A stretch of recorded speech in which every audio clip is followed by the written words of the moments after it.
The beauty scientists, Dr. Kristy Hamilton and Dr. Roy Kim. Real beauty without the hype. So speaking of your skin and your face, next up is hair. So everybody knows men tend to lose their hair. What's interesting is that, of course, women tend to lose their hair. The ponytail that you had when you're a teenager, it's going to be a little thinner as you become an adult. And men definitely have male pattern baldness, but women also can have patches or areas where it's a little thinner. One great way to treat it is PRP or PRMF or a combination of both.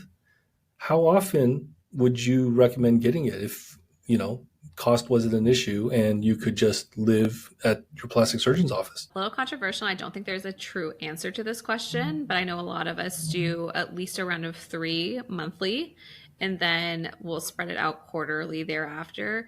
By your third treatment, a month after that, you should be seeing some difference in your hair. And so if you are, that's a great signal to continue.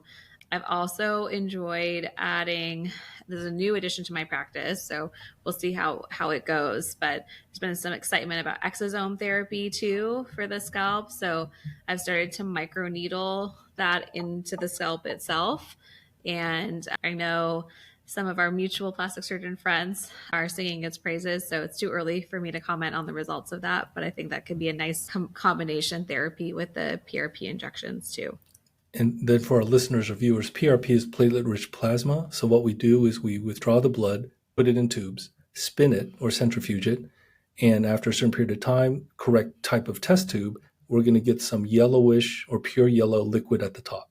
That's the stuff that we want to inject where you're balding, where you have less hair, because that will actually stimulate your hair stem cells, the follicles, and help it grow. The other thing is, the studies I've read is that it will help hair growth about 30%. So if you have thinning hair, yes, you're going to have more hair. If you're totally bald, it helps, but it doesn't help that much. So our thinking is, hey, let's start monthly or every 2-month PRP injections when you're 20 or 25, which sounds ridiculous, but that's actually when your hair starts to thin. And you want to get ahead of it, of course, before, so that you don't want to wait until you have noticeable hair loss. You would like to get ahead of it before. But let's say you're just, you're just listening to our podcast, you're just finding out about this, you already have significant areas like where it is bald. What would you suggest then? Ideally, you would get FUE or micro hair transplants or single hair follicle grafts. So in other words, you take out one hair and you put it in the area that's bald with one tiny hole. So there's without getting too much into the weeds and talking too much, you need to have hair. You need to have better quality hair. So thinner hair doesn't work as well as thicker hair.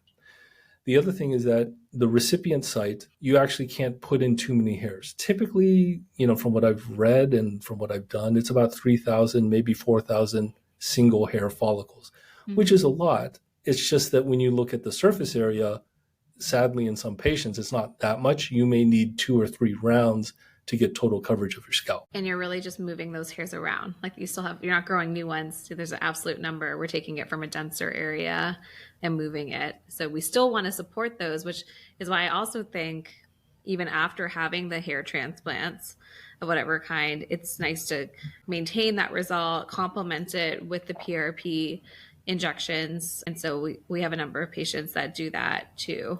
Of course, combining it with the vitamins and on the serums and the shampoos and all of that, because hair is really like you have to attack it from all angles. Yes. I mean, blood flow / nutrients, as well as surface at the scalp, as well as, hair transplants are a procedure. I don't know if it's full-blown surgery, but it's still a procedure to remove that many single hair follicles and then place them back. Yes, absolutely. Yeah. Thank you for joining us on The Beauty Scientists. Be sure to visit thebeautyscientists.com and learn more about modern beauty and connect with Dr. Hamilton and Dr. Kim.